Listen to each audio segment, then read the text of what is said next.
What's good, y'all, and welcome back to another episode of the Herlys and Smallz show. Coming to you guys after Thursday Night Football to preview week 2 of the NFL season. Some of us are, already in midseason form. Half of our players are gone. We got to go watch Mac and Cheese Jones go out there on Sunday and try to win us a football game. But, here we are, man. Brady, how you doing? We holy shit, Brady, are you recording? He says, "Yeah, I'm recording." Never click the fucking button. So it's going about that way. We're both tired. It's 11:50. Grown ass adults at this. But last season, so much changed in 1 year. No, for sure. Like last season, I was finishing this recording, going to the gym, coming back home, staying up for another 2 hours. But now it's like once I finish this, I don't even want to give a fuck about uploading the video. I just want to jump in bed the second I hit stop recording.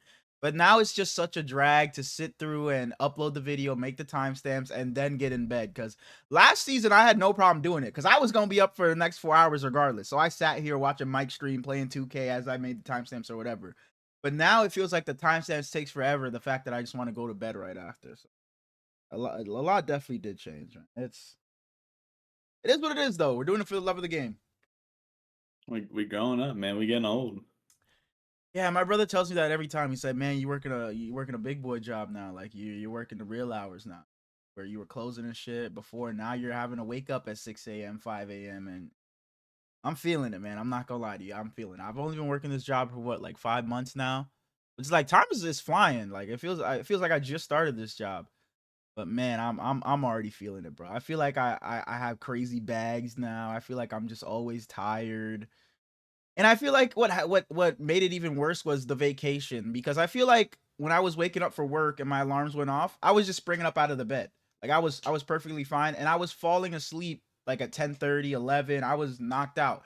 And this isn't helping either. Like football being back isn't helping either, but it's football. I love it, so I'll sacrifice. But I feel like on vacation, I kind of just ruined my sleep schedule, and I never got it back right. Even on days where there isn't football, I feel like I'm just still fucked. Even in the mornings, I just can't get up. So I've been late pretty often these past couple of weeks when I just haven't been.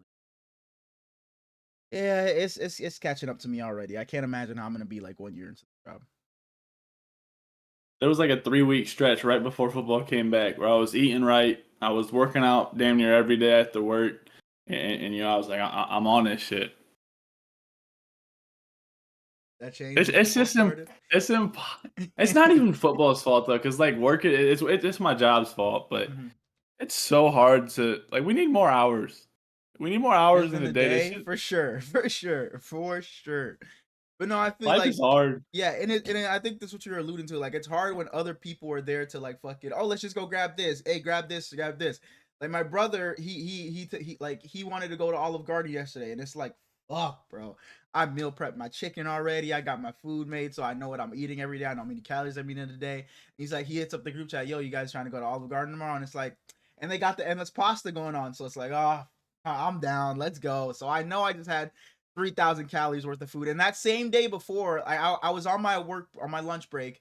I was close to home, so I was like, fuck it. Instead of me stopping on the road or somewhere again picking up some fast food, I'm gonna stop at the house because I know I can grab something I meal prepped. I can whip up some eggs real quick. I'll save money and it'll be a lot healthier. Little do I know, my mom is never off of work. She's always working. She's for the one time out of the fucking 3 times she cooks a year, she's in the kitchen fucking cooking spaghetti. And now it's like, fuck, bro. So I'm going to eat the spaghetti. And then later in the day, I'm going to go to Olive Garden and have a bunch of even more pasta. So yeah, I was absolutely fucked. There was nothing I could have done. There's nothing I could have done. So I definitely feel you on that. When it's like other people just can kind of fuck you when you're trying to eat. All right. Y'all are bogus though. Who's y'all? Endless pasta. Y'all talking about I got 8 more in me. y'all who is y'all? I told his ass, my brother just be fucking talking. He came in there talking about I got 10 plates. I came in there saying I'm probably just gonna have this one plate, this one bowl they gave me, and that I'm gonna call it there. But I ended up having like 2.5. So I was proud of myself. But I literally told him today, I think it was a little bit before Thursday Night Football started. I said, hey, Because that's our second time going to Olive Garden in the Endless Pasta. He's done 2 bowls twice. First time he said he was going to do 7. He did 2. This time he said he's going to do 10. He did 2. The first time I think I was going to say, I said I was going to do 2. I did 3. This time I said I was going to do 1. I did 2. And I told him we got one more trip in us. And that time I'm coming for 5 or 6 bowls. I'm locking in this time and I'm going to go crazy. I'm not going to eat. I'm going to fast for 3 days before we go. I'm going to go crazy. I'm going to break the fucking record in that Olive Garden. Yeah, because 3 bowls, man, I swear back in my day I could have ate a lot more. But I'd just be so fucking full so quick. My brother and friends be getting on me for how full I get. Y'all got 3 people and can't even get 10 bowls combined. Nah. What did we get? My brother had 2. I'll say I had 2, and I think my friend John had. So we had 7 between the 3 of us. That's bad. That's bad. You got Alfredo. You got Alfredo all over your beard, bro. And that's another thing. Like, I'm a guy. Even if it's a fucking stranger, their fucking collars pop. They got something in their beard. They got a booger. I tell you, yo, you got something on your shirt. You got whatever. He gonna fucking record me with Alfredo sauce in my fucking beard. Like, what? And not say a word to me. Not before he started. Not during the video. Not after. Like, I don't know how it ended up getting out of my beard. I don't remember wiping it away because I didn't fucking know it was there. Then in the second clip, I got Alfredo on the side of my fucking mouth. He can't say, yo, I'm about to record, wipe your face off or nothing. Just got me looking like a jackass, like I'm a fucking sloppy mess in that fucking video. But it is what it is, bro. Find you some friends that'll fucking tell you when you know you need to tighten up. Rodney gotta be better, man. Gotta be better. He bogus. That's fake as hell to just let me just be in the video looking. Let's get into. Let's do it. Let's get into football. What the fuck just happened with your camera? It just got super delayed. That happened to you on my end. I guess it happened to both. Let's get into football. I heard that part. Let's get into football. Thursday Night Football, Amazon Prime. We got the 1-0 Thursday Night Commanders. Football sucks. Sorry. We got the 1-0 Commander. No, not last week. It was good. Eagles Cowboys was fun. But that was like the opener. I think they should just switch to fucking like Tuesday Night Football or something. So we get the and it'll be better for us because we get the back-to-back days. We get the back-to-back days, and it's like the rest of the week is like, you know, we don't even have to be up late anymore. It's like, just look, if they switch to Tuesday nights, listen, if they switch to Tuesday nights, that means on Thursdays when we record, we don't have to record at fucking midnight. We can record at 8 p.m. You know what I mean? But then my entire fantasy team has played except Monday and Tuesday, and I hate that shit. Oh, fair. That's fair. No, but Tuesday would be the start of the next week, though. Tuesday would be the start of the next week. You go play Sunday and then Tuesday? You better practice good on Monday. Yeah. All right, let's get into this game, bro. You got the 1-0 Commanders going into Green Bay to play the 1-0 Packers. Someone's O's got to go. The Packers' first 3 drives, they had 2 90-yard touchdown drives. Like 96 and 94, Tucker Kraft looked absolutely phenomenal. Amazing. Luke Musgrave, as their tight end, too, played really well. Jaden Reed gets hurt early in this game. He's got a shoulder injury. I felt bad. He was, and it's my fault. My boy Darren, he's in our fantasy league. He had asked me for a slip before the game started. I had Jaden Reed on there. I think it was for like 34 yards. And then lo and behold, he gets in the game, catches that fucking touchdown, gets hurt, and the ball pops out or whatever. Or it was a flag or something like that. No, I think it was a flag. So it was my fault. I apologize, Jaden Reed, for you getting hurt. That's on me. If I wouldn't put him on the slip, he wouldn't have gotten hurt. I watched who did the Packers play last week? Packers and Lions. I was watching that game with my pops, and Romeo Dobbs came. Or no, Savion Williams took an end around, and he goes, "What the fuck's he wearing on his head? Why is he wearing that thing?" I said it's to protect his head from concussions. He goes, "Oh, he looks fucking goofy." It does look goofy. Yeah, but it does. And Savion Williams looked even worse in week 1, so I don't know why, but. And then, literally not even 10 minutes later, Romeo Dobbs catches a pass. He goes, "What the fuck's on his head?" And I was like, "Bro, are we serious right now?" And Romeo Dobbs is huge, but his looks at least better than Savion Williams. But Romeo Dobbs looked good today. Savion Williams had a couple good carries. Josh Jacobs is just One of the most consistent backs in the entire league. Okay. Kicking wise, this game disgusting. Jake Moody, you gonna be getting a call soon. No, you're not. Matt Gay missed a 58-yarder with 14 seconds before half. Commanders got back down the field, doinked a 48-yarder. No, Packers got back down the field. Matt Gay. Yeah, hit it off the upright. Matt Gay also missed a 52-yarder. Josh Connolly looked horrible the entire game. Oh my goodness! And they were talking about him going from I think left to right. But my goodness, Micah Parsons just did whatever he wanted. And then when it wasn't Micah, it was Rashawn Gary. It didn't matter who he saw, man. And like you said, I don't blame him because it's two fucking damn good players. But shit, they feasted on him. Jaden Daniels, you got to be better, brother. This stat line do not show it because he put together some late touchdowns. Zach Ertz made a nice move on that second touchdown. I don't know how the fuck he scored that, by the way. I don't know how he scored that. No, Quay Walker took a fucking garbage. I don't know how Zach Ertz managed to score there, and then he got that second one to Debo at the very end of the game. Oh yeah, you're pissed about that. Yeah, shout outs to you, Kai. But yeah, this was not a good game. Shout out to you, Kai. You're going to lose. Not a good game for the Commanders and Jaden Daniels in general. And I think that starts with the Packers. I think it was more so just the Packers being that damn good more so than it was the Commanders being bad. Not that the Commanders don't get any fault, but I think the Packers are just that good. There's really not let me not say they don't have a flaw, but there's not a glaring flaw with when you look at the Packers. Like, they don't have a flaw. And I don't think that's crazy to say. The addition of Micah Parsons has just made their defense so much more elite. And I maybe it was Al Michaels that talked about it on the broadcast. When you have a defensive line and a pass rush that can get home so quick, it makes your corners, who may not be the best corners in the league, or your secondary may not be the best secondary league, it makes them look better because they have to cover for so much less than what they would have to with the subpar defensive line. The defensive line and secondary are always play in tandem. So having Micah Parsons and Rashawn Gary pass rushing makes life easier for the secondary. And you saw that today. Life was tough for the Commanders offense, and Terry McLaurin still hasn't really gotten it going. Him and Jaden Daniels, I don't know if that's Terry holding out and missing time. They didn't get the reps in the offseason. They just haven't clicked yet this season. Oh, and I have a message from Joe. He said he wanted me to say it on here. He said, quote me on that shit. Tell Cliff Kingsbury being pussy doesn't win games. That's from Joe to Cliff Kingsbury. Just wanted to get that up. And Jim Harbaugh, not Jim. I'm sorry, Jim. You're innocent, Jim. John Harbaugh. If you're watching this, you can apply that to your life as well. Wow, to his life, not coaching, to his life. Wow. You took that shit a different direction. You knew what the fuck I mean. Nah, I know exactly what you meant.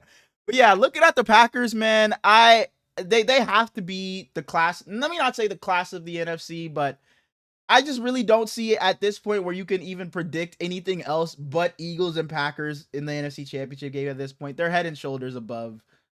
Go ahead. They're not even going to win their division. All right, you can have the floor. Whatever else you want to say. you can have the floor. Because, yes, the fuck they are, bro. Fucking J.J. McCarthy ain't going to win this fucking division. I'm sorry. With the Packers looking like this, J.J. McCarthy's not going to win this division. And I think they could make the playoffs, but nah, the Packers are head and shoulders. You saw what they did to the Lions, the second best team in the division. They're gonna breeze through this division and breeze through the NFC and then meet the Eagles in the NFC Championship game. You want to put 50 on that? The Lions being second best? Take on it. Wait, but does that mean you get the field? You get Bears and Vikings, or you just get the Vikings? Just Vikings. Okay. Vikings over Lions. Okay. And I got Lions over Vikings. Okay, $50. I'm writing that down right now, so we remember it. 50 Lions over Vikes. Boom. What you pointing at? Nothing. I'm sorry. All right. $50. I'll be expecting that at the end of the season. Go ahead. If the Commanders want to actually be a competitive team in this conference, in this division, in the division, the Eagles are over there. They have to get a running game established. Eckler probably out for season, unfortunately. Yeah, shouts out to him, Achilles looked like it just is gone. And he went like that when he was getting carted off. So And kind of he's an sad to see. older You kind of back. knew. Wasn't always a great runner to begin with. Who knows how much he's got left after this. Yeah, he kind of knew what it was. But if it's not Bill Krosky merit, which I think it is, but when Eckler went down, they kind of went to Jeremy McNichols, and I just don't understand what they're doing over there because they shouldn't have traded Brian Robinson. I was just about to say, why did we trade Brian Robinson away? You got a 6th. Like it felt like they just did us a favor just cause. Like just let him walk at it. the end of the season if you don't want to pay him. But a 6th isn't doing anything for him. He would have been valuable this year. I don't. Yeah, I don't get it. And on the last thing I got for the Packers, if Halfley can coordinate a good game all season defensively, I don't really know how you're gonna stop him in the playoffs. And shouts out to Jordan Love, man. He's been playing some damn good football. He had some really nice throws when he's rolling outside of the pocket, able to throw under pressure. So shout outs to you, Jordan Love, not turning the ball over, playing it safe, but still able to air it out. So yeah, the Packers look unfuckwittable. Do they play the Eagles this year? I'm gonna look at their schedule. Matthew Golden drafted first round for what reason? They tried to get him on that. It would have been like a 96-yard touchdown, but what you calls them just missed them. They do play each other November 10th in Lambeau. You trying to go? Am I trying to go? I would love to, but I just don't think that's realistic. So I think you can have fun over there. Football tickets are just so expensive. I'm looking at this. We're way fucking back. It's fucking $425 per ticket. We'll just give Mike a call, have him fundraise for us. We know how Mike gets because he owes us a Bulls game from fucking 4 years ago. Like literally fucking and it's not like we just pulled this out of our ass and said, Mike, you fucking owe us. He said he would. I know a guy. And I can make it happen. I know a guy. Like if he wanted to, he literally could. He literally could, but it is what it is. Telling us he knows a guy just to fucking, and now we bring it up. It's like, who the fuck am I? Why am I just funding that for you guys? Who do you guys think I am? Mike, you literally said you would, but it is what it is. That's in the past. He bringing us to Summer League this year with the shit. I'm down, but that's not gonna happen. That's not gonna happen. Go ahead and get into your little segment. Oh, I thought you said I was after, but. But after the review, I literally said, "Where do you want to be?" And this motherfucker says, "My little segment." You raised my blood pressure. My little segment that Smallz was talking about is it's quickly rising amongst the fan favorites of the like. There's a hierarchy. There's a power rankings of all the segments, and it's already rising up. It's at number 3 right now. It's at number 3. People are saying Griller Chiller is number 2. Maybe I'm Crazy is number 1. And the Herlys High Five shot from all the way to the bottom to the top 3. So that's what the people are saying. Let us know in the comments if you agree with him on this, because I think he's kind of capping. We still got Small Talk. He not fucking with. We got the quarterback. Small Talk just be so on and off. It's like they don't. It drops. It fluctuates so much. But the Herlys High Five for week 2. If you didn't see last week's Herlys High Five, the Herlys High Five. It's not who I think the top 5 teams are, the top 5 players are, or anything like that. It's just the top 5 things that are intriguing me going into next season. It could be players, could be storylines, could be a coach, could be a team, could be a game, could be a matchup, could be anything.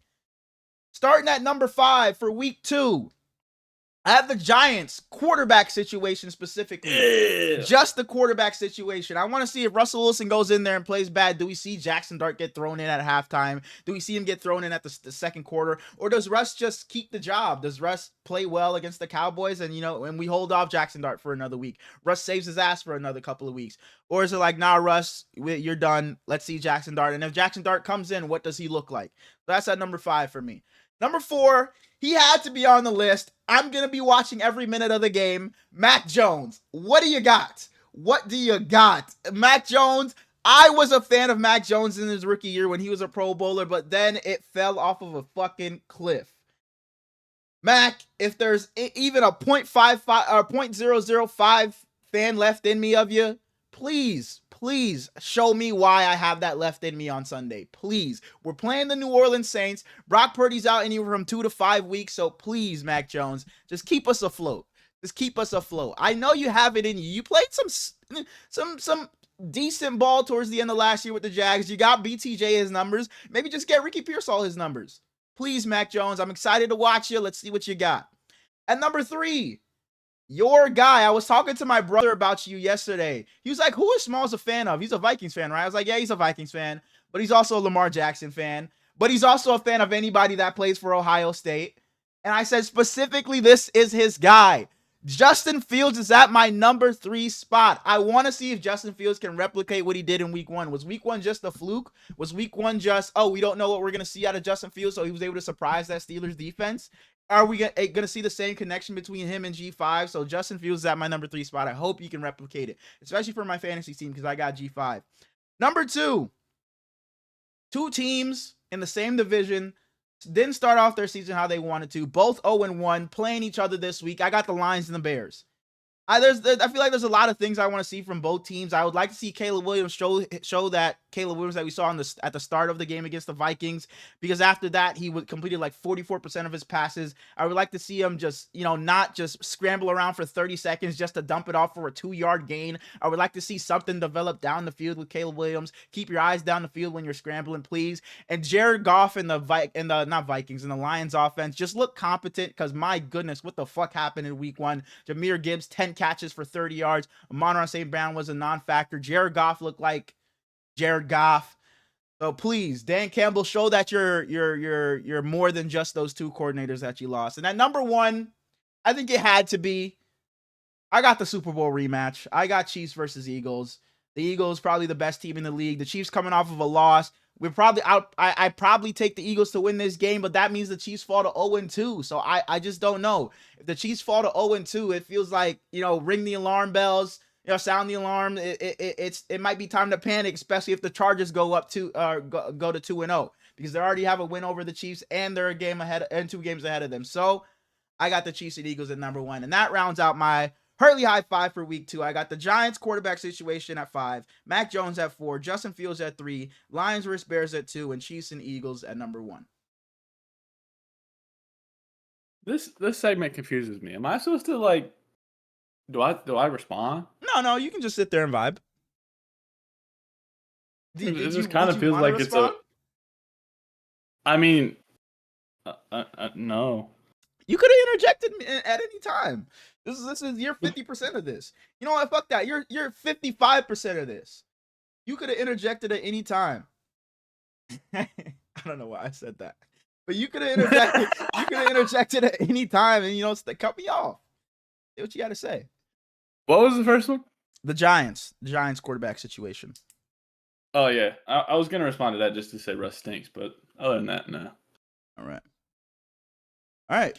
Justin Fields is not just a fluke. They're the best team in the NFL, and they're gonna win a Super Bowl.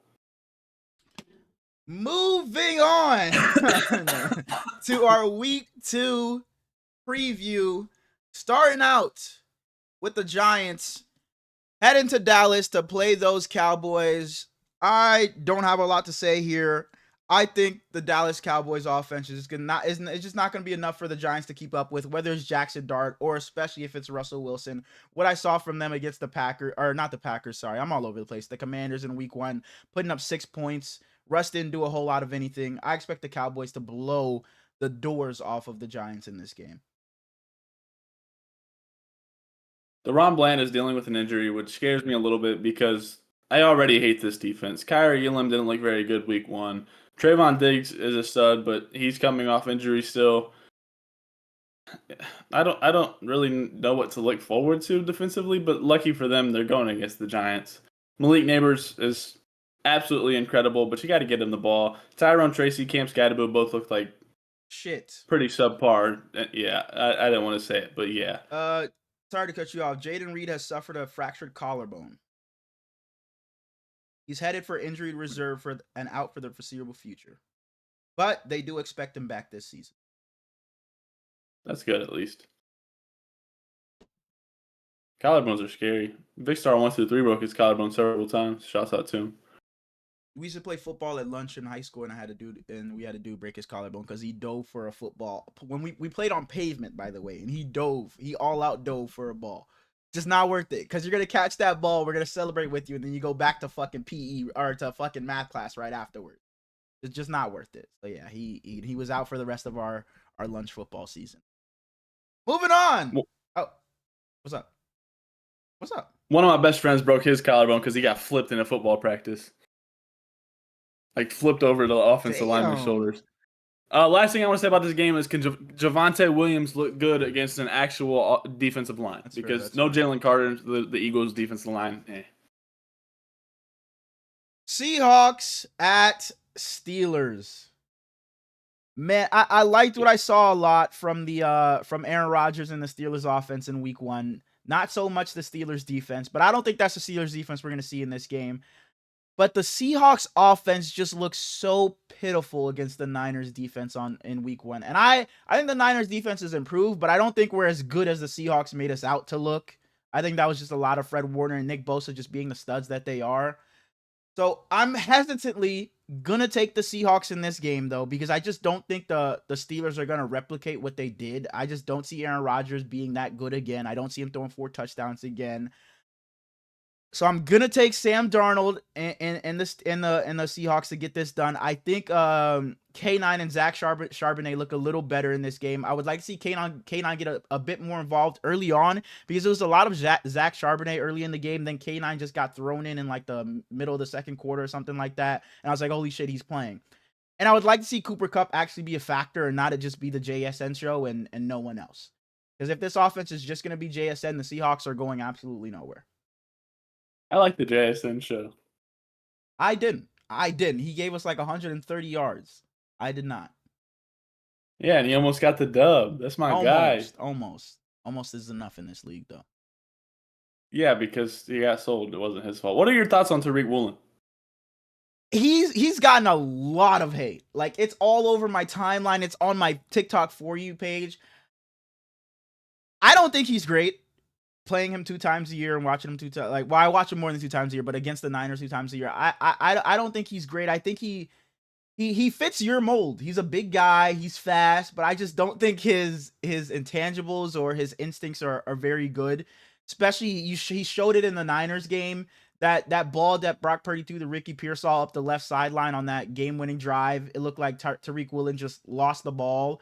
Just stopped running, just didn't track the ball well. And then the game-winning touchdown, it's like he didn't drive on the ball at all to go intercept it. He kind of just waited and just kind of went backwards almost and just waited for the ball to come to him. And that's how Jake Tonjes was just able to just jump in front of him and take that ball away from him. So I don't think he's the greatest, but I don't think he's as bad as Twitter is making him out to be. I don't think he's an awful corner by any means, but I think that rookie season is far, far gone from who Tariq Woolen is, or just Reek Woolen, I guess. You think did they move him? Yeah, I think this is probably his last year in Seattle, whether it's at the deadline or at the end of the season. I don't think he's in Seattle for much. They asked McDonald if he was starting this week, and he said he wasn't sure yet. So that's never a good sign from who's supposed to be the stud for your team. Yeah. I loved him coming into the league. I'm excited to see the connection with DK continue to grow for Aaron Rodgers. I will never be an Aaron Rodgers fan, but he looked good last week. Play Caleb Johnson, please. Kenny Gainwell sucks. Jalen Warren's not good. Give the rookie a chance. And like you said, can someone that didn't play for Ohio State help Sam Darnold? The hope is that it's 6 to 8 weeks for Jaden Reed. Damn. Moving on to the Rams, headed to Tennessee to play the Titans. I'm going to make this one short and quick. Cam Ward didn't look amazing against the Broncos defense, which is no slouch against Stop. He didn't. The receivers didn't make it easier for him, but he didn't look amazing himself. Did he? I think he looked good. I don't think he looked good. I think he looked fine.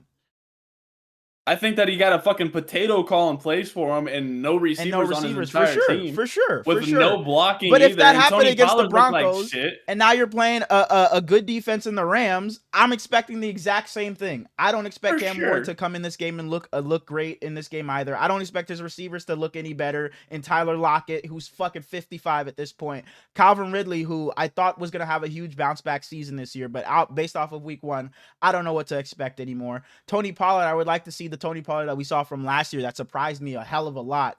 But I just don't know what to expect against a Rams defense that's super young and just super violent.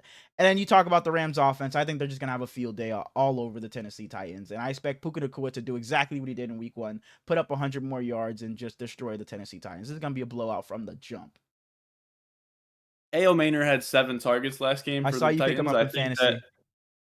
I think that he's going to eventually take Calvin Ridley's role in this offense. I think Shamir DK should get more reps. I think they should have kept Xavier Restrepo, but I don't understand why we still have Lockett. He's not good anymore. Calvin Ridley's not very good anymore. The offensive line can all go in the offseason. They'll probably get a new coach. I think that Cam Ward looked good for what he had a possibility for. But the only 2 things I wrote down for this game were, can somebody make Cam Ward's life a little less difficult? And you might as well let Stetson Bennett play this week and give Stafford some rest. That's funny. Yeah, Rams easily. On to the Buffalo Bills. I think the Steelers in the last game, by the way. I don't know if I said that. Steelers, okay. And I know you about to be on some bullshit in this game, too. On to the Buffalo Bills, headed to play the New York Jets. And I'm going to let you go first because I know some bullshit is coming. I love what I saw last week out of the Jets. The offense clicked on basically every cylinder. Brees Hall looked like prime Brees Hall again. Braylon Allen was pretty disappointing to me. I think that he'll bounce back and be more efficient. The defense gave up a lot of points, but that defensive line looked good. I mean, their corners were horrible. But Ed Oliver's in a walking boot, I heard. I don't know if he's going to play. Talking about the Jets. Oh, shit. Sorry. Because you said gave up a lot of points. I'm like, yeah, they did give up 40. I was thinking about the Bills. I guess they both gave up a lot of points. Yeah. Sorry. But Quentin Williams, Will McDonald, and Jermaine Johnson they're going to get to Josh Allen. I know that the Bills' offensive line is pretty good, but that's just a really good trio on the defensive line. Keon Coleman, unbelievable receiver. Just so much talent over there. He just oozes aura. I think that he has another really good week. Hopefully he can do something before the 4th quarter this week. But as much as I want to pick the Jets, I think that they'll look good again. I think they'll put up a lot of points. But the Bills are just a different beast. Give me the Bills. Yeah, you went on that whole little whatever. It's the Bills easily. Justin Fields, you look damn good in week 1. I don't expect him to be the Justin Fields of old. I think he'll be solid in this game, but I just think Josh Allen and the Bills are just way too much for the Jets. So yeah, give me the Bills in this game easily. And shout out to Aaron Glenn for doubling down. He said if you cost us games, you're not gonna be on the field. Yeah, I texted you about that. Yeah, and then he just cut Gibson. He didn't. Yeah. That's crazy. I thought he would get like benched or something. He just no second chance. You're gone. And he got claimed by the Giants, so he don't even got to get a new home. Hey, win's a win. On to the New England Patriots, headed to Miami to...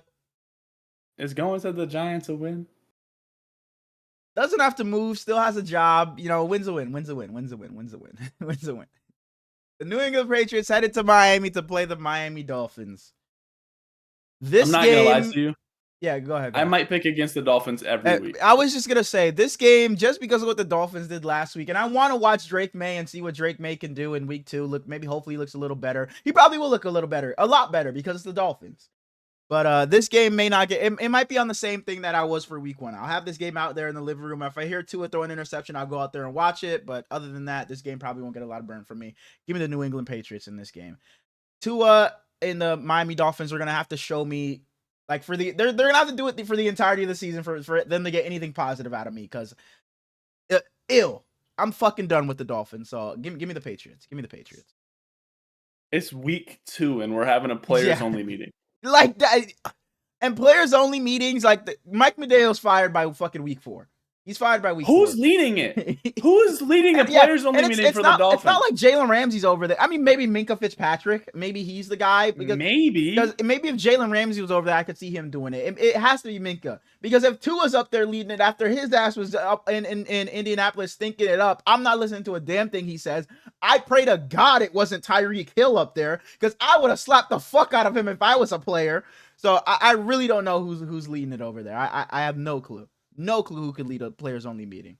If it's not Minkah, I'm pretty sure it's not Tyreek, because I don't think they even respect him over there. When like he posted that video or did that stream or whatever when he told the kicker he better not miss a kick all season, and the kicker was just like, you better not drop a pass, and he just looked disgusted when he said it.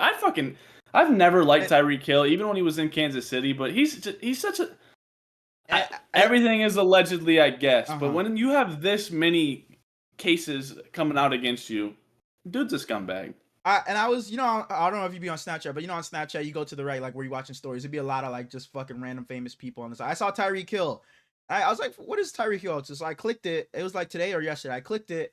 He's fucking posting him making a catch across the middle, and the score was 33-0. And he's posting him making a catch and getting up and celebrating. I'm like, what the fuck are we doing here, bro? Give me the Patriots, bro. Oh, cuts it to 52. Like, just disgusting, bro. Just disgusting. I would like to see Travion Henderson unleashed more, and I would like to see Matt Collins sit his ass on the sidelines, play Kyle Williams, let him be your deep ball threat. On to what I think could be a sneaky game of the week contender. The Jacksonville Jaguars headed to Cincinnati to play the Cincinnati Bengals. I think this is prime time for a shootout. The two defenses that don't have a whole lot of anything besides their edges, I guess. Trey Hendrickson and Josh Hines-Allen and Trayvon Walker, and that's about it. That's all you really care about on either of these defenses. I mean, Shamar Stewart, but yeah, I'm gonna take the Bengals in this game, obviously, because I think Joe Burrow, Jamar Chase, and T. Higgins are gonna put up a performance like they did in week 1. I think that's just an anomaly. I can't expect them to do anything like that. And if there's one defense, not even a defense, if there's one team I would just trust more to be able to put up points to outscore the other, it's going to be the Cincinnati Bengals and Zach Taylor and the crew. I liked what I saw from Trevor Lawrence in week 1. I honestly did. I think he looked pretty good. I'd like to see BTJ get a bit more involved, but they traded away Tank Bigsby. They have a lot of trust in Travis Etienne, I guess, off of that week 1. So hopefully he can replicate what he did, and it won't be too hard against the Bengals defense, but I think what will be a shootout, I'm going to take the Cincinnati Bengals. I took the Bengals originally. Like you said, the quarterback duel in this game should be fun. Travis Hunter is expected to play more defensive snaps. He played pretty much exclusively in the slot in week 1, and the Bengals give up a shit ton of yards to the slot receivers. So he should have a good week, I expect. But after I thought about it a little bit more, the Bengals played the Cleveland Browns last week and looked mid as fuck. Mm-hmm. You let Dylan Sampson walk you up and down the field over and over again. A 4th round rookie? And Travis Etienne had a terrible year last year, but if he is himself from the year before again, the Bengals are fucked. I'm sorry. Etienne looked great last week. I think he's going to have another great week this week. I think that the fact that you have Myles Garrett over there, you have Newsome and Denzel Ward, that might be the best cornerback tandem in football. But to put up 17 points against the Browns, in my opinion, you get a win against them, but you shouldn't have got a win against them. Andre Schmidt, or how the fuck you say that kicker's name, sold the entire game. The Bengals look bad, and that game was handed. I think that the Jaguars are a competitive team. I think Liam Cohen has that fire in them, and I think that this offense is going to put up a lot of points, and the Bengals will too. But give me the Jags. Not mad at it. I didn't even realize we're at 1 o'clock this week. Moving on to the San Francisco 49ers, headed to New Orleans to play the Saints. I should say Mac Jones and the San Francisco 49ers. Kendrick Bourne and the San Francisco 49ers. Welcome back, KB.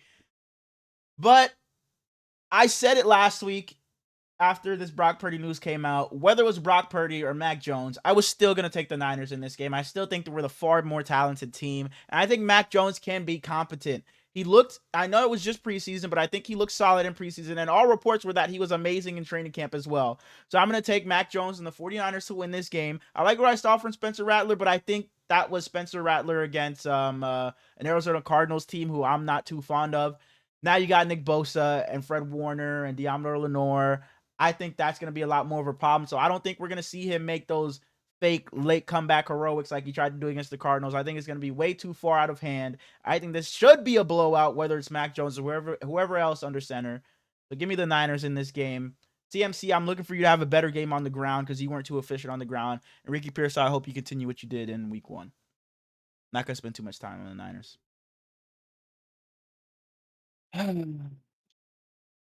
Why are you mad to pick us? You said we. You said we. You said this is a we now that Mac Jones is our quarterback. Chris Olave got absolutely killed by Will Johnson last week, but he's all right. I think that he'll have a good week this week because there's nobody on this 49ers team that can guard Chris Olave. The Saints have 3 legitimate running backs in Alvin Kamara, Kendre Miller, and Devin Neal. I like all 3 of them a lot.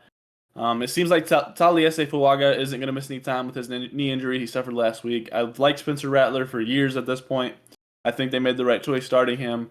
The Saints are absolute dog shit, however, so I mean, it sucks that they're going to get built to ass. Our San Francisco 49ers wow. Mac Jones, play the rest of the fucking season. Play the rest of the season so I can hear that every week. Are going to go into New Orleans and get this win pretty easily because they also have Nick Bosa, who is just unbelievably talented. Mm-hmm. And probably the probably top 5 best linebacker.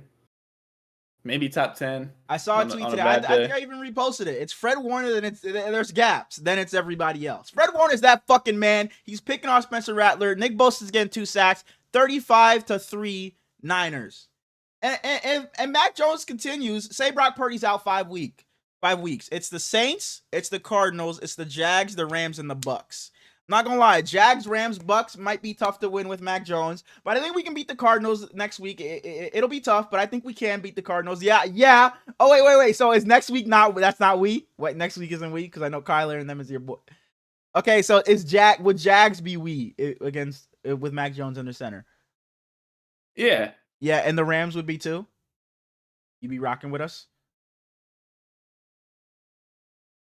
Okay. And the Bucks, you're absolutely not rocking with us. You're absolutely not. You there? Oh, yeah. No, yeah, you're not rocking with us. Yeah. I'm not going to lie. This is a tough stretch for Mac Jones to be quarterbacking for us right now. You got this layup in the Saints, but then it does get a little tough after here. But Mac Jones, get it done, baby. Mac and cheese. You're the guy Kyle Shanahan wanted in the draft anyway. So let's get it done. Let's be honest here for a second. Let's be honest. Let me give you the hard truth. The hard truth and nothing but the truth. Brock Purdy is not getting this job back. Mac Jones season. Moving on to the Cleveland Browns, headed to Baltimore. I'm not entertaining that fucking bullshit. Even if Mac Jones goes 5-0, 5 touchdowns, you cannot bench Brock. You just fucking paid him. Whether it was Brock Purdy, even if the roles were reversed, if Mac Jones just got $250 million, whatever it was, you cannot bench him. You cannot bench him. You just can't. Y'all paid the second best quarterback on your roster all that money just to bench him because Mac Jones is not giving this job back. He going into New Orleans. Him and Rattler I think he's gonna look good. Have a duel. Chris Olave gonna have 3 touchdowns. Mm-hmm. Mac Jones gonna have 6, 2 rushing. Last time we played in New Orleans, it was a shootout with Jimmy G in 2019.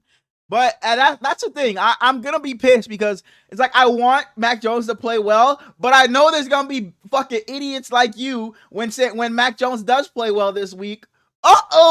Is this Mac Jones' job now? Should the Niners look to move Brock Purdy? Should Mac Jones start even when Brock Purdy's healthy? I know it's gonna fucking happen. So it's like on one hand, I want Mac Jones to play well, but I know on the other hand, it's like once he plays well, the idiots like that are gonna fucking come out like fucking cockroaches. Why they gotta be idiots? Why we gotta be idiots? Because that's a fucking dumbass statement. That's a dumbass statement. That's why y'all are idiots. Moving on to y'all gave the 17th best quarterback in the league $67 million a year. Now he's the 17th best quarterback, and now it's $67 million a year. He's the 4th best in the division. Moving on to the Cleveland Browns headed to Baltimore to play the Baltimore Ravens. I'm not gonna spend bullshit. Is he third? Because he's better than Sam. He's the 2nd best quarterback. I think I would fuck around take Sam Darnold over Kyler Murray. I've fallen off the Kyler Murray wagon. I've fallen off the Kyler Murray wagon heavy. I really have. And I hung on to Kyler Murray for the longest I could. He's my fantasy quarterback.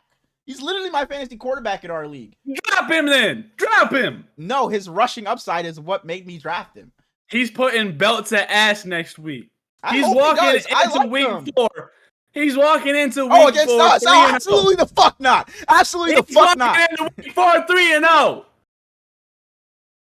Are you done? Are you done? Because it was just we. It was just we. Now it's fuck us again. Now he's gonna fucking smack the fuck out of us, and they're walking into week 4, 3-0.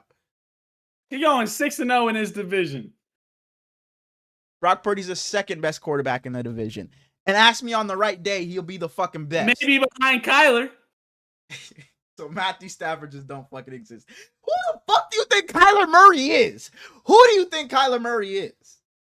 Kyler Murray. Exactly. Kyler Murray. Exactly. The worst quarterback in the division. The worst quarterback in the division. Come on. The worst quarterback in the division. At best, he's third. At best, he's third. On his best day, he's third. You put Kyler Murray. Kyler Murray ain't lacing up Brock Purdy's cleats. You put Kyler Murray in San Fran, y'all have a Super Bowl by now.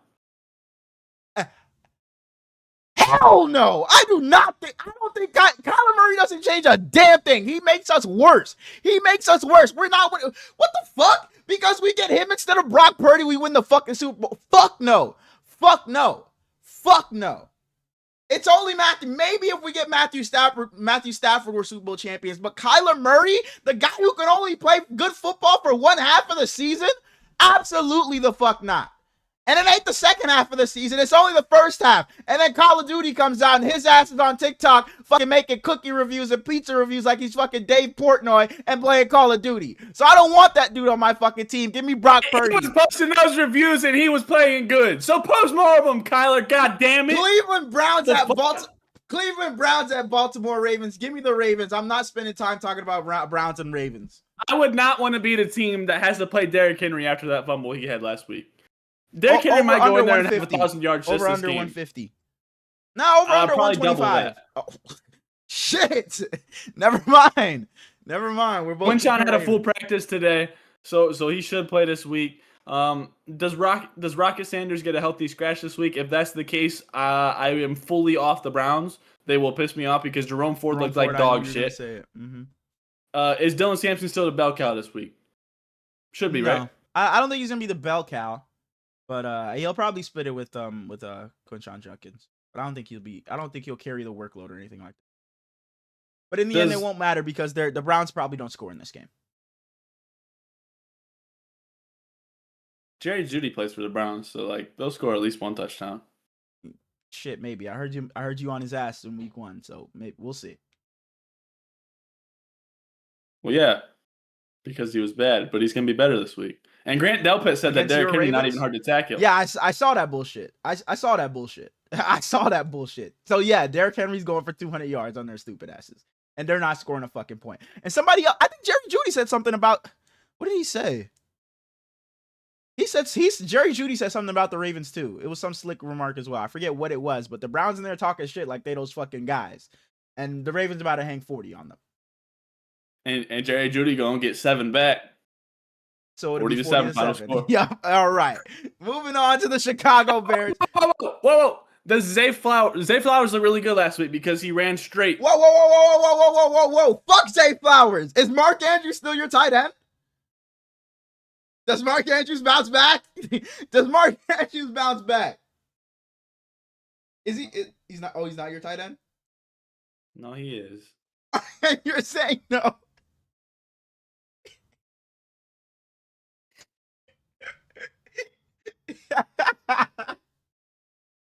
Play this week. I believe Mark Andrews will bounce back. He's gonna have 5. He's gonna get you a cool 11 points. He's gonna have 5 catches for 62 yards. Oh, I play your boy Darren. Darren, okay, yeah, you'll be good. You'll be good. I think Darren had somebody. He had Tyler Craft or Tucker Craft on his bench.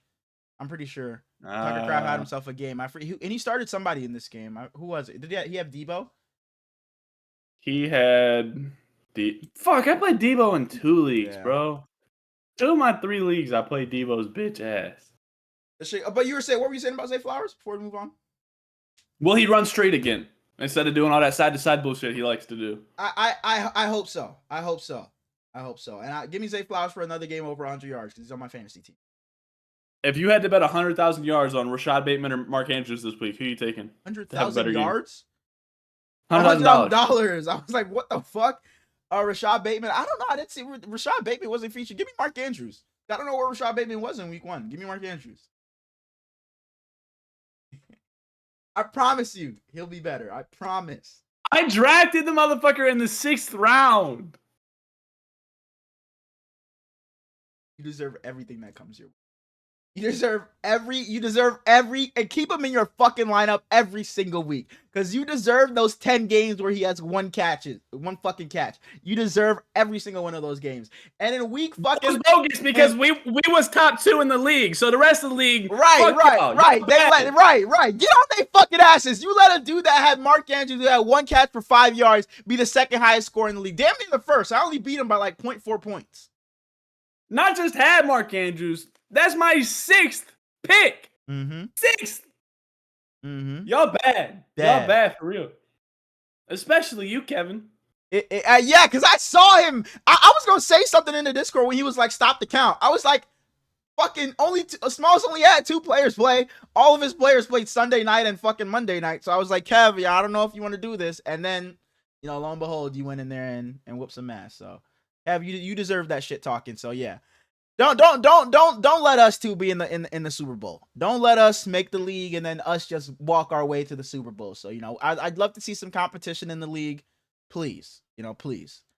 I don't want to see Dark you being a fucking bottom feeder again, Plug, Suge. I don't want to see you guys being bottom feeders again. Make it some fucking competition. Because if I walk my way to another Super Bowl and win this money, just know I'm taking my 2 rings and just retiring. Now, moving on to the Chicago Bears, headed to Detroit to play the Lions. 2 teams that lost in week 1, 2 NFC North teams that need a win here. Some may call it a must win. Who you got? Both of these teams should go into this game absolutely fired up. The Bears looked great to start last week and then forgot what sport they were playing. The Lions didn't look good a single second of their game. Ben Johnson's got something to prove against his former team. The Lions probably feel a little bit disrespected with the way that Ben Johnson left things. So this game should be fun even if they weren't both 0-1. I need some consistency from the Bears offense. Even if they lose, figure it the fuck out, please. I am taking the Bears, though. I think that their defense... I'm taking the Bears, too. I'm taking the Bears as well. I think that their defense is competent enough to slow the Lions' offense down because the Lions got... dude at quarterback. And not to disrespect their new offensive coordinator, but I just don't think that he's had enough time to completely reconnect any of that fire that Ben Johnson had made with them. So give me Caleb Williams and friends. Yeah. Roschon Johnson, get healthy, brother. We need someone else in that backfield. Yeah, you alluded to it a little bit. I think the deciding factor is in this game is going to be the quarterback play, and I think I trust Caleb Williams a bit more to be more elusive and make more something out of nothing plays than I do Jared Goff, because if the Bears defense, makes it tough for Jared Goff, I think he'll be more of a shell of himself than Caleb Williams will be in this game. So give me the Bears strictly based off of, I think Caleb Williams will just be able to just make some shit happen. I think he just be able to make some more plays out of off platform outside the pocket. Whereas when you get Jared Goff at the pocket, I'm fearful that he's throwing the ball that's going the other way. No disrespect or anything. Do we really give a fuck about these 2 NFC North bottom feeders? Hey, bro, I might, double or nothing. The Bears are above the Vikings too. I'm not putting my hand up to that. 50 on both. No, I'm not. 50 on both. Hell no. Because then I'm gonna break even. I want 50 from the Lions. I'm gonna get the 50 from the Lions, but the Bears might fuck around finish last. So. But I'm picking the Bears here, and that means the Lions fall to 0-2. But I have the Lions over the. Okay, so that means I got to pick against the Vikings. All right, that's all that means. All right, moving on to the Broncos, heading to Indianapolis, the first of the 4:00 slate to play the Indianapolis Colts. The Broncos did not. Sorry. No. Go ahead. No. You go ahead. I insist. The Broncos and Bo Nix, you got on his ass last week. He did not look good. He looked like the Bo Nix of old that started last season, and that was against the Titans. The Colts are a much improved defense. You have Tavarius Ward back there. You have DeForest Buckner, Latu. It'll be a lot tougher for Bo Nix. Keep going. But say the real name. Keep going. Who else you got back there? Cam Bynum. There you go. My fault. He'll probably. I think does he dance this game? Does he have a celebration this game? He does. So he's picking off Bo Nix. And you have the Indianapolis Colts who put belt to ass against the Miami Dolphins in Week 1. You had Daniel Jones looking amazing. I just don't see Daniel Jones putting together that performance again, but I don't think he will need to. I think Jonathan Taylor will look a lot better. I think this offense will be a lot more well-rounded. And I'm going to take the Indianapolis Colts to stay hot, and I'm going to take them to beat the Denver Broncos in this game. Not because I think they're going to light up their defense like they did the Dolphins. I think Bo Nix is just not going to play very well against the Indianapolis Colts defense. So give me the Colts, and I think Daniel Jones continues to play solid, and they steal a win from the Broncos late. Lou Anarumo and this rebuilt Colts defense is going to absolutely haunt Bo Nix. I think that... Where did Bo Nix go to college? He was an Oregon Duck. Oh, yeah. They don't know how to make quarterbacks. I think that... Justin, that's you? That's you, Justin? Yeah, so I got some idiot over here that said Oregon don't know how to make quarterbacks. Yeah, I know. He watched you beat Patrick Mahomes last week. I don't know what the fuck he's talking about. Yeah, no, I'll let you go, though. I'll let you go. Yep. He's just an anomaly. Justin don't really count. Dylan, that's you? You're the Browns guy. Dylan Yeah. Go ahead, do the Browns guy. I knew it was coming.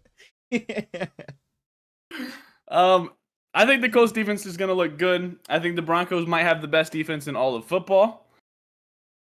I have more faith in Sean Payton's offensive ideas than I do in whatever the fuck Shane Steichen going to do with Daniel Jones. I got the Broncos in this game. Bo Nix, don't look like a crackhead. Just figure something out, please. No, actually don't. Fuck Bo Nix. Just turn, snap the ball. Blew up.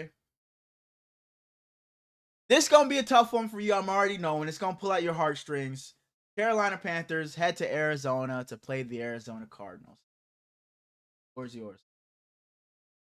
I already said what's going to happen.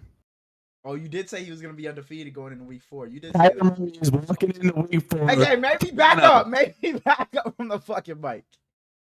Kyler is walking into week 4 3-0. And I don't know who they play in week 4. He might be 4-0. This weak-ass division. Bryce Young, I love you. Nothing bad against you. But unfortunately, the defense is bad. Unfortunately, Xavier Legette, as much as I love him, as high as I was on him coming into the season, not looking good for the brother. He got to figure some stuff out. Maybe Glow really got in his head or something, because I know she'd be in mine. Bryce has to be better, even if they lose. Bryce, last week, I can't defend you on that bullshit. Even if you lose, at least make it look decent. For sure, I think they Nalo gonna have. Oh, sorry. Go ahead. Nalo gonna feast. Nalo versus Will Johnson. I think they will lose, but like you said, the story in this game for the Panthers is you just want to see Bryce Young look like how he did in late of last season. Because if you lose and Bryce Young looks like he did against the Jags in week 1, there's gonna be some problems in Carolina. There's gonna be some problems. So Bryce Young, I'm telling you right now, you're not gonna win this game, but just look somewhat decent in this game, please. Give me the Cardinals and Kyler Murray. Kyler Murray, go rush for fucking 3 touchdowns, throw for 5. Please, my fantasy team needs it. When we get to the next 2 review episodes and I get to my quarterback corner, Kyler Murray gonna be in it the next 2 weeks. The next 2 weeks, he gonna be there. I thought quarterback corner was top 5. Oh, okay, it's bottom 5. Now I know. It is. No. You're following. And he gonna be number 1. On to the Super Bowl rematch. The 1-0 Philadelphia Eagles head to Arrowhead to play the 0-1 Kansas City Chiefs. And in this game, you got the Philadelphia Eagles, who have probably the best roster in the league. You know, a sane man would probably pick the Eagles in this game. Because, you know, you look at their roster, you see Jalen Hurts, you see the 2 studs at wide receiver, you see that defense and Jalen Carter serving his suspension in week 1. You see Quinyon Mitchell, Cooper DeJean. But that offensive line. But I just cannot see a world where the Kansas City Chiefs start 0-2. I just don't think number 15 will allow it. So against all odds, I think Patrick Mahomes in this subpar Chiefs defense, I guess, and Chiefs offense, because Travis Kelce don't look the same. No Xavier Worthy, no Rashee Rice. So it's going to be Hollywood Brown. And, Xavier Worthy's day-to-day. Yeah, he practicing. He's day-to-day. But no Rashee Rice. So it's going to be a lot of Hollywood Brown and your boy over there. Don't even get to him yet. I'm going to get to him. I hope Isaiah Pacheco can look a lot better and hopefully get a bit more touches. That's what I was saying not to get to. Oh, I thought you were saying Juju. I thought you were saying Juju. Don't get to. I love Juju. Okay, my fault. Isaiah Pacheco is so fucking ass, bro. I took him in the 5th round of the numbers on the board league. Dang. Because you took Mark Andrews in the 6th in one league, and then I want to know them both. So fuck you. I wanted Nalo so bad. And P took him. He wasn't supposed to go till 6th round, and he took him at the beginning of the 5th. So and it's one of those where you just fuck your draft up. Yep. Mm-hmm. Reese takes Cortland Sutton, so it's like, damn. KB takes George Pickens immediately, so I'm on the clock, and I don't know what the fuck to do. Literally, no plan. My top 2 guys gone. So I take Pacheco. I start him. He's ass. 5 carries. Kareem Hunt in the big 2025 is taking... Yeah, let them get in the 3rd and 1 or 3rd and short. You know it's going to Kareem Hunt. I spent the last 3 days trying to get dude off my team. Nobody's biting. Just KB literally, he literally just said, I got no interest in Pacheco. Like, any talks I had, if I put Pacheco in it, it was just no thanks. Hey, man, you might just have to cut your losses and just release him. So you can open up a roster spot. He said something like, let me tell you exactly what he said, actually. Because it was... I think that's what's best for your team. You know, sometimes you gotta cut players. You know, it happens all the time in the NFL. You're like, dang, this guy got cut. I thought he still had some juice left in him. You may just have to let Pacheco go and, you know, let him go prosper somewhere else. I took Pacheco in the 5th round. I think I took Jerry Jeudy in the 7th round. Mm-hmm. He took Travis Etienne in the 7th round. Mm-hmm. I offered Pacheco and Jerry Jeudy for Travis Etienne. You know, yeah, fuck no, I wouldn't have taken that either. No, but I mean, it's somewhere to build off of at least. Yeah, a counter offer, yeah, for sure.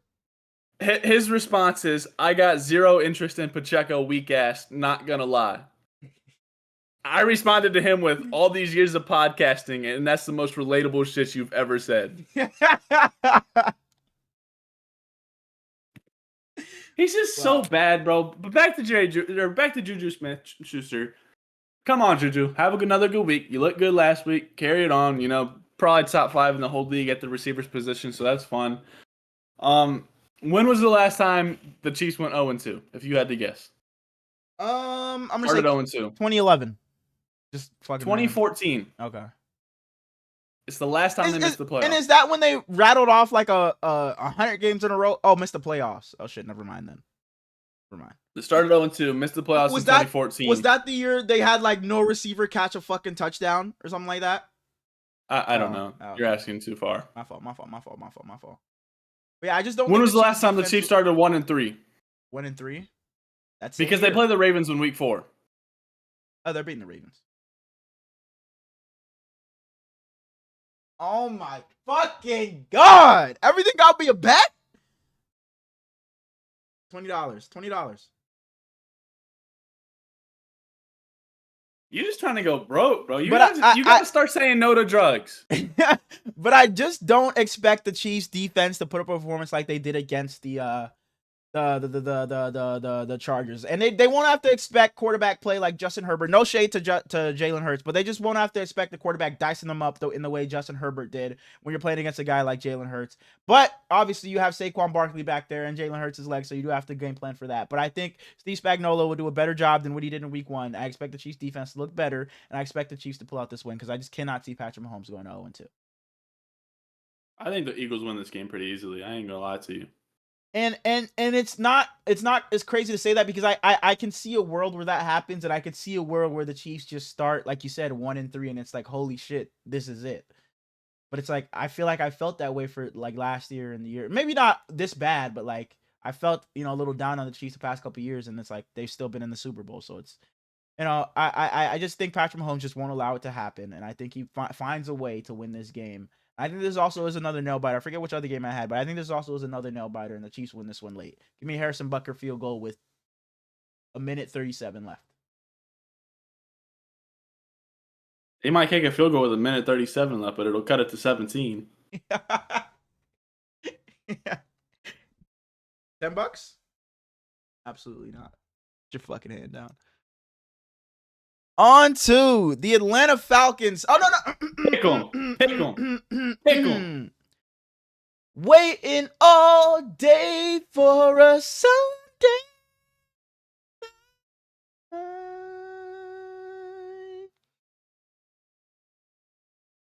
You cut out on my end. Damn. The Atlanta Falcons head to Minnesota to play those Vikings. And my heart wants to roll with Kyle Pitts, Michael Penix, Bijan Robinson.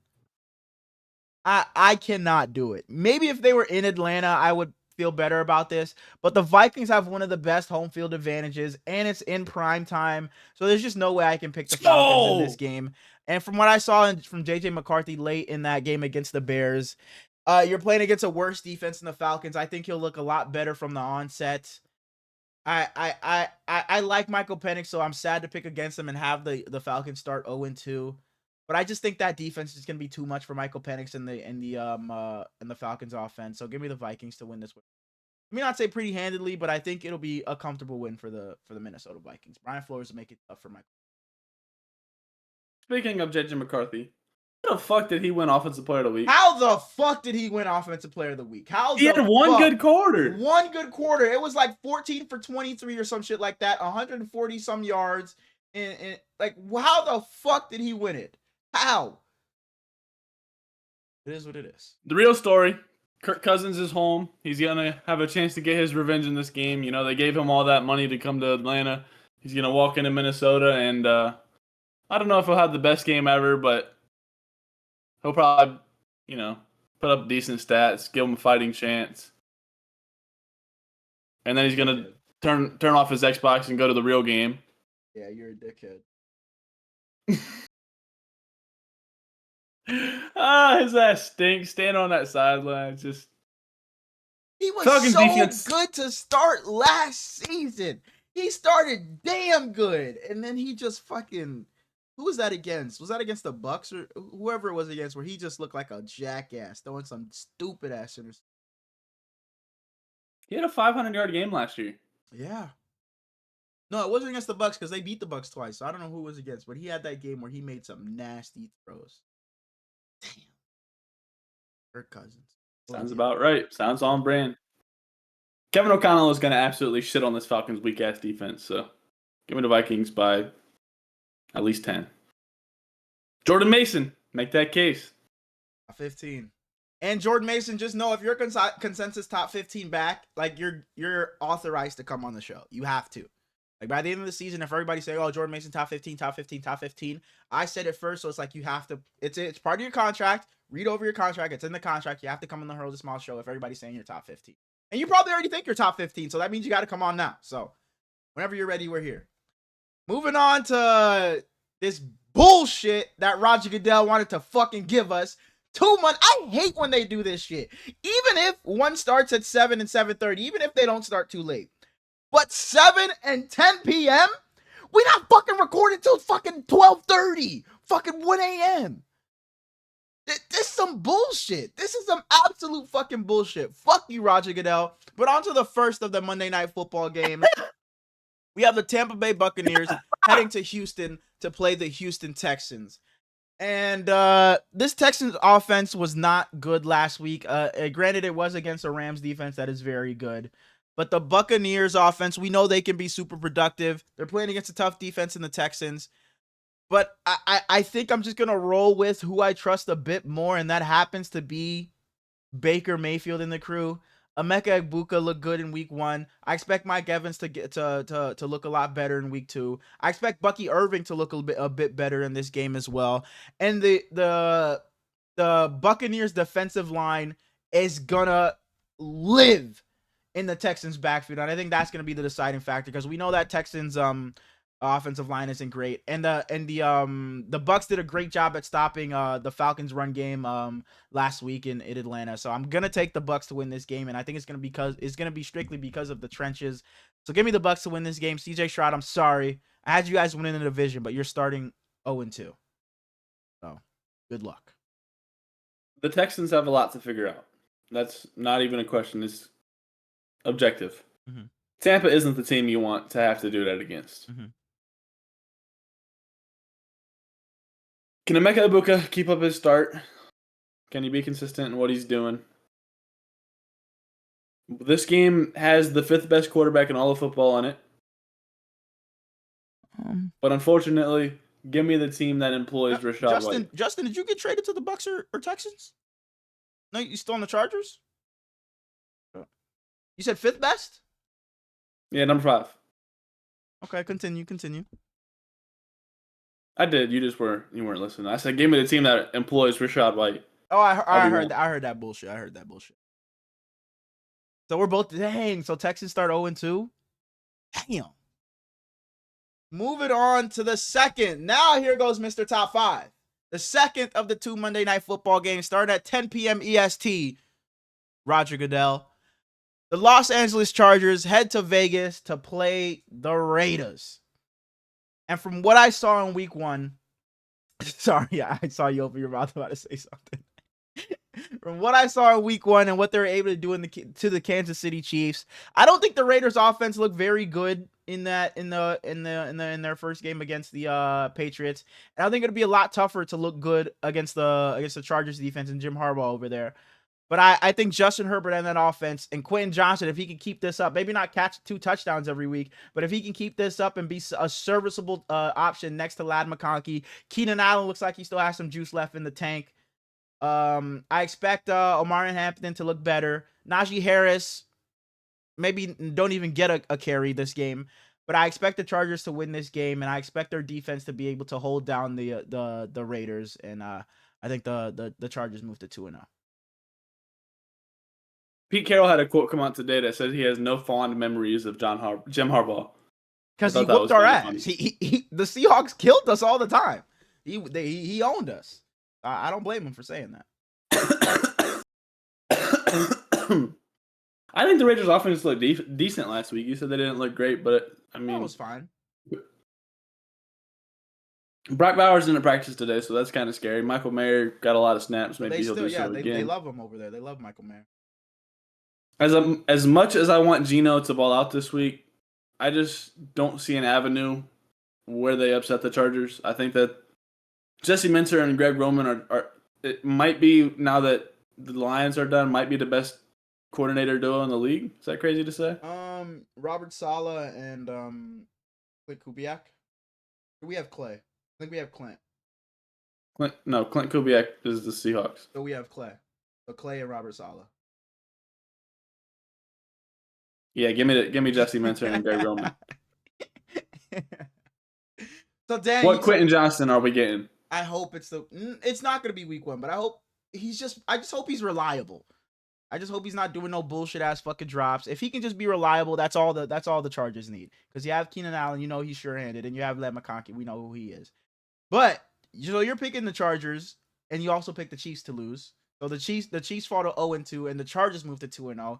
And you also pick the Jags So the Jags moved to 2-0, and the Texans moved to 0-2. So you got two teams taking clear leads over or in their divisions. What? No, I don't.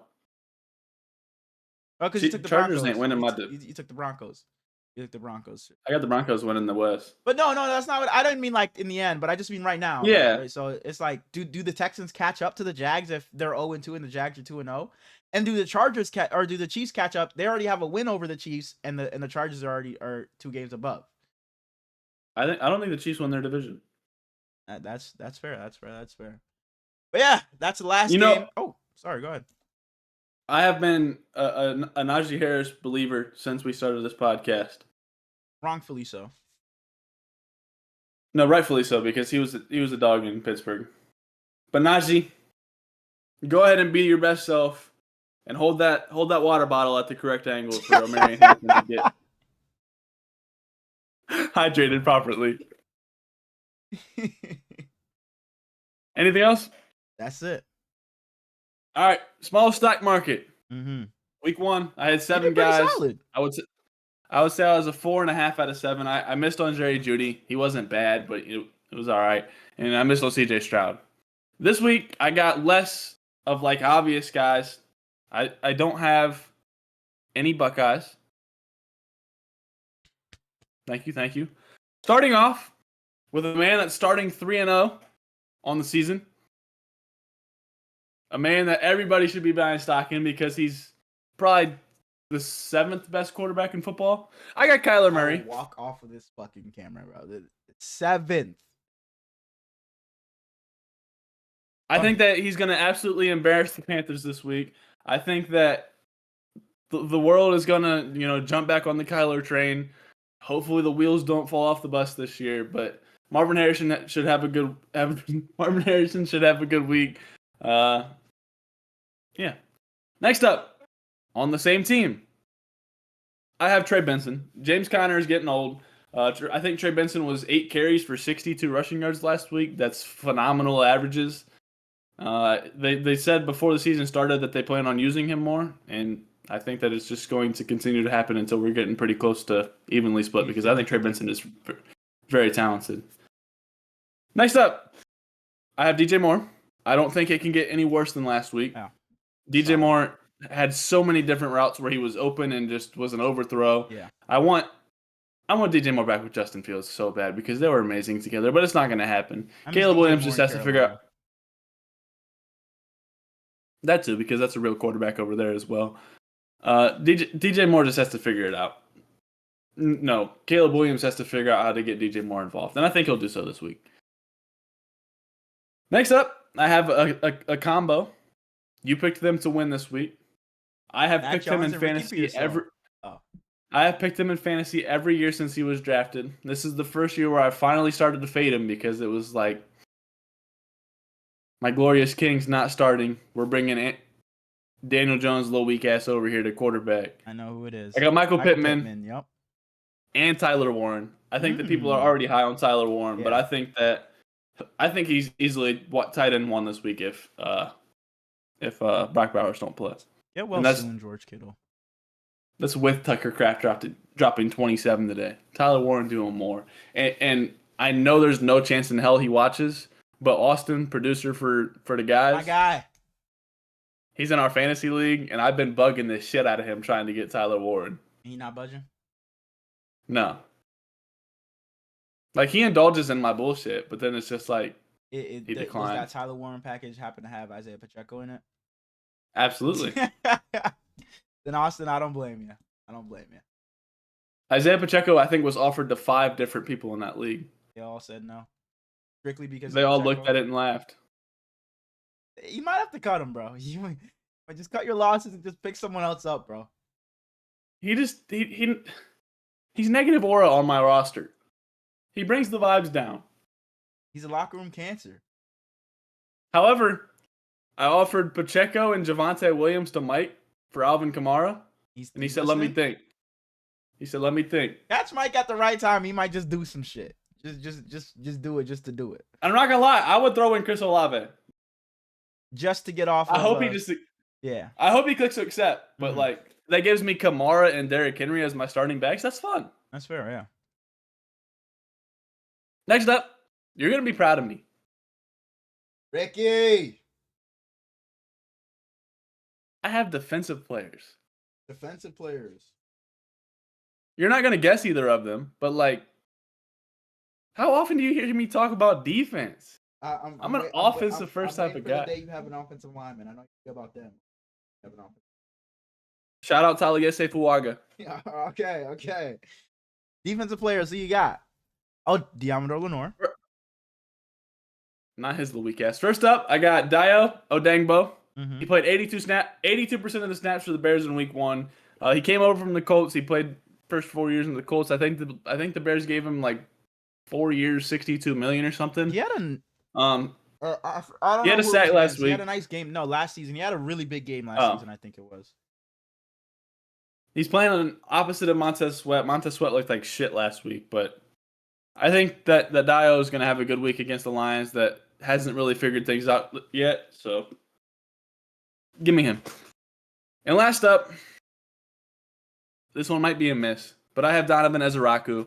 He didn't get a lot of snaps last week, but he should see the field more, I would assume, and it's against the fucking Giants. So if he can't look at least decent against the Giants, then I'll probably sell his 100% of my stocks that I would have in him. Out of? Which one's the one with the? It's the one with the tree in it, right? You're thinking Stanford? Stanford? Yeah. No. Is it? Are there similar colors, like red, that kind of red, and? Yeah. I had to double check. I didn't have faith in myself, but I was right. Mississippi's?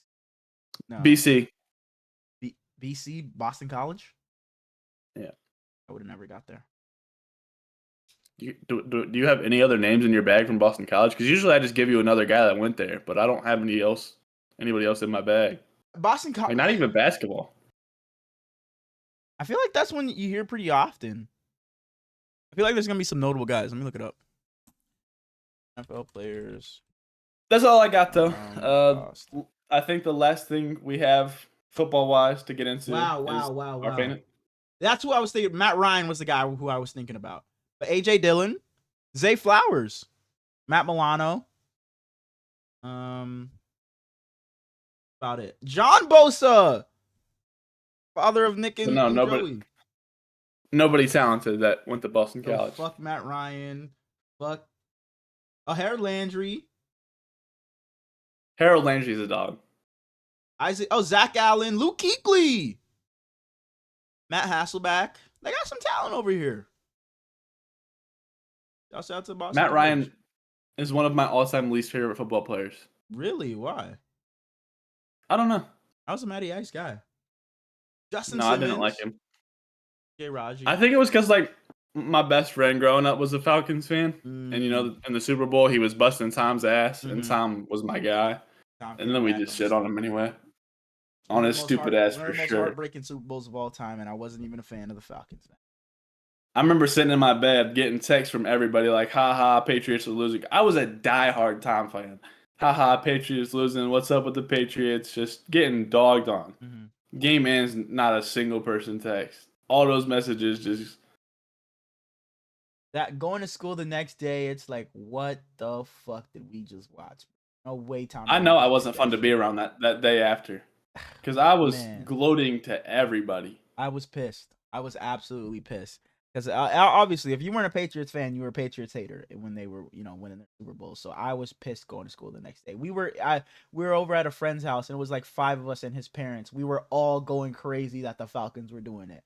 Then little by little, they chip away. Edelman has that bullshit ass catch. And then James White wins it in fucking overtime. And you're just like, no fucking way Tom Brady just did this. James White was a dog. LeGarrette Blount was my favorite Tom Brady running back, I think. Shout out LeGarrette Blount.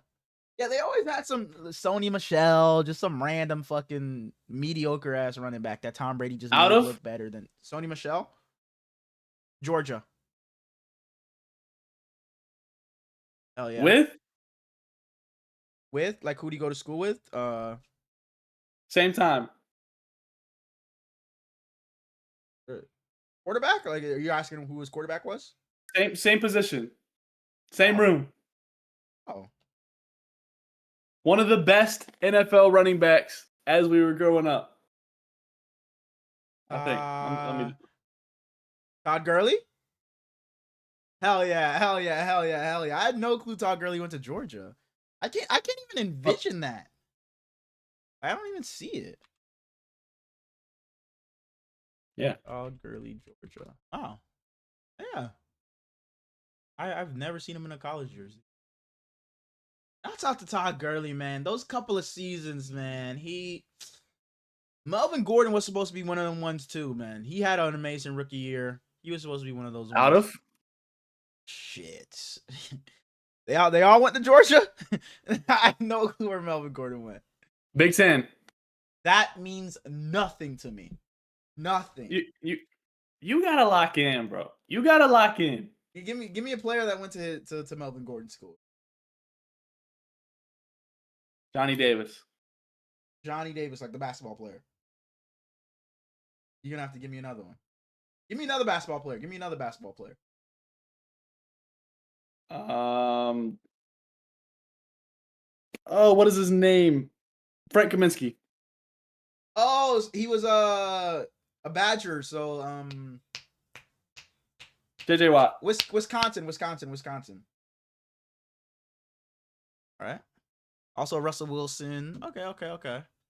That's out to who was it? Melvin Gordon. All right, that's all we got? That's it? Dang. Fantasy 4, man. Oh shit! I didn't even have the wheel pulled up. My apologies. I completely forgot about that. Bro, weak-ass you segment. gotta lock in. I completely forgot about that weak ass segment. You know, I just be forgetting because it just be so easy. Like I just be winning and like so I just you won by 0.06. A win is a win. What does it say? What does it say? Am I 1-0 or who won last year? Why are we talking? Why are we talking about the past? Damn. Why are we not talking about this season? Fuck. Shit, I forgot I did win. Wow. Hell of a guy that Brady is. Win again. So I won. Oh yeah, go ahead. For y'all that didn't watch last week, we changed it up a little bit. It's still one quarterback, one running back, one receiver, one tight end. But we put a 3-time limit on all the players. You can't do back-to-back, and it's a 3-time limit for the season. Mm-hmm. So I picked Bijan last week. He only gets 2 more uses on the entire season, and neither of us can pick him this week. Mm-hmm. And Herlys won by 0.06 because I picked Theo Johnson. How about let's just say Herlys won and just leave it there. We don't got to say by 0.06 because I took Theo Johnson. Herlys won. So yeah, last week my team was Brock Purdy, Derrick Henry, BTJ, Brock Bowers, and Small's team was Justin Fields, Bijan Robinson, Justin Jefferson, and Theo Johnson. Week 2. Theo Johnson, bro. He's banned. He's banned. Trust me. You didn't have to ban him. I wasn't going to take him. No, he's banned from me taking him. Okay, it could be him or Brian Burns, and I'm taking Brian Burns as my tight end. All right.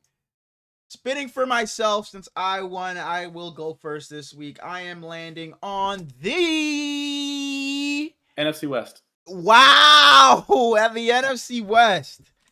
Immediately George. Immediately my mind went to Ricky Pearsall. We have the Cardinals. Please do that bullshit. Bullshit? All right, bet. We have the Cardinals playing the Panthers. The Rams are playing the.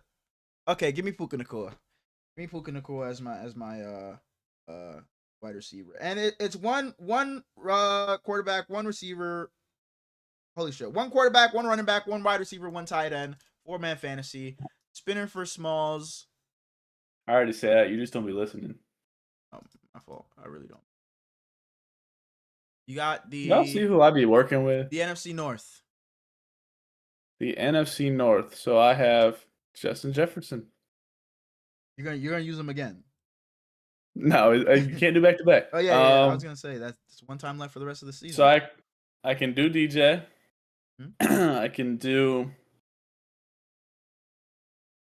Oh, give me Tucker Kraft.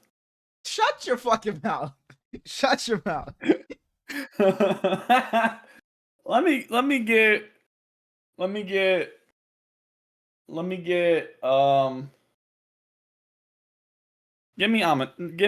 me Gibbs. Gibbs? Jahmyr Gibbs. I don't even like I Jahmyr was just Gibbs, about to say. bro. Jahmyr Gibbs. Spinning for myself. My first pick was Puka. I am landing on the NFC East. Okay. You really got the West and didn't pick Kyler. What a fucking jackass. So the Cowboys and Giants play each other. We got the Eagles playing the Chiefs. And the Commanders already played. Okay. Could go CD Lamb here. Oh, no, I can't go CD Lamb here. So I'm thinking it's running back. Oh, okay. So just give me Saquon Barkley then. Give me Saquon Barkley. His weak ass. Saquon. All right. I'm liking this. Saquon and Puka so far. We about to whoop ass again. Again, like I ain't win by point fucking 2. You're landing on the AFC South. So Michael Penix, Hmm? Kyle Pitts, Mm-hmm. Baker Mayfield. Baker plays against the Falcons. What do you mean now? Because you said Kyle Pitts, and it's like you should have just stopped there. That's your. Kate Otten. I should have picked Rashad White. I'll let you go back. I'll let you go back. You can change it. You can change your first pick if you want to go back and pick Rashad White here.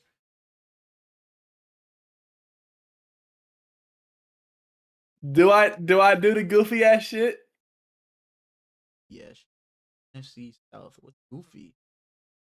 Bucks, Falcons. There's a player in this division that I absolutely love, but he has Spencer Rattler throwing him the ball. Do it. Do it. All right, let me get Baker Mayfield. Fucking hate this guy. Baker. Solid pick. Solid pick. All right, so we got the AFC North, the AFC West, the AFC East, and the NFC. In the NFC, what the fuck did I write? Oh, here? that means I can't get Lamar. Damn. Hang on. Sorry.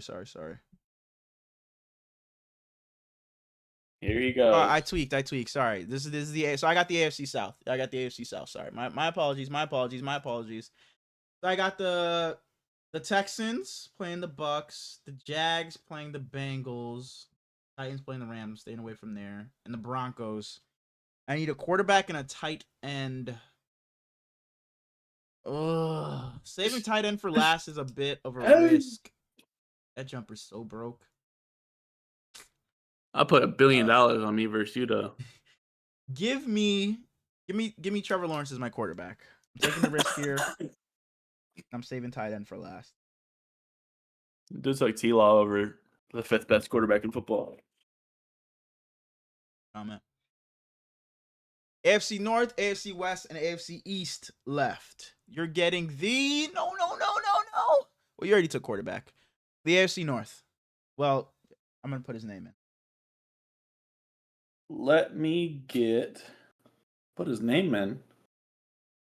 I'm writing his name. Let me get. So I can go Jerry Jeudy. I put his name in already. Njoku.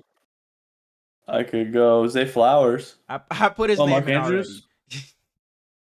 I put his fucking name Mark in Andrews. already. No balls. And I could go the Steelers. Oh, DK. Oh, DK would be a good pick. Shut your fucking mouth. So I'd probably think in between DK and Jeudy. Mm-hmm. So just go ahead and spin the wheel again because you know who I'm taking. Yeah. I got the AFC East and the AFC West left. And Jamar Chase. And I'm landing on the AFC West for my tight end. Give me Trav.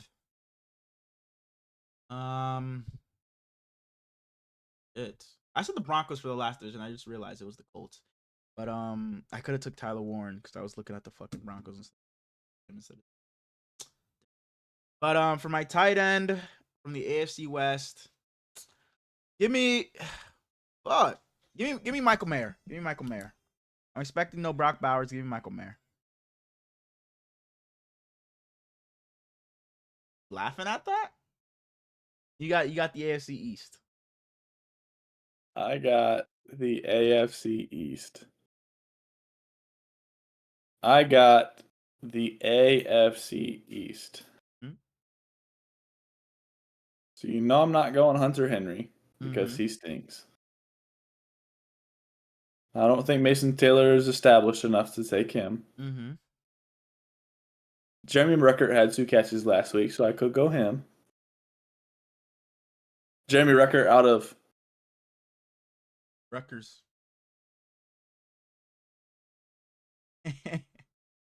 the Ohio State University. No. Oh shit. Wait, what tight end you pick? You said Michael Mayer. Yeah. So Patriots and Jets are off the board. And I could go Darren Waller. Dalton Kincaid. So you know I'm not taking Darren Waller. And I don't really like Dawson Knox. So let me just go like a top 5 tight end in the entire league and take Dalton Kincaid. All right. So my final team for the 4-man fantasy of week 2 ended up being Trevor Lawrence at my quarterback, Saquon Barkley at running back, Puka Nacua at my wide receiver, and Michael Mayer at tight end. It's easy pickings. I got Baker Mayfield, Jahmyr Gibbs, Jamar Chase, and Dalton Kincaid. That's fine. You know, on paper, it looked like you were going to beat me last week. But Derrick Henry said, fuck you, gave you one of these. No, he didn't. No, Theo Johnson did.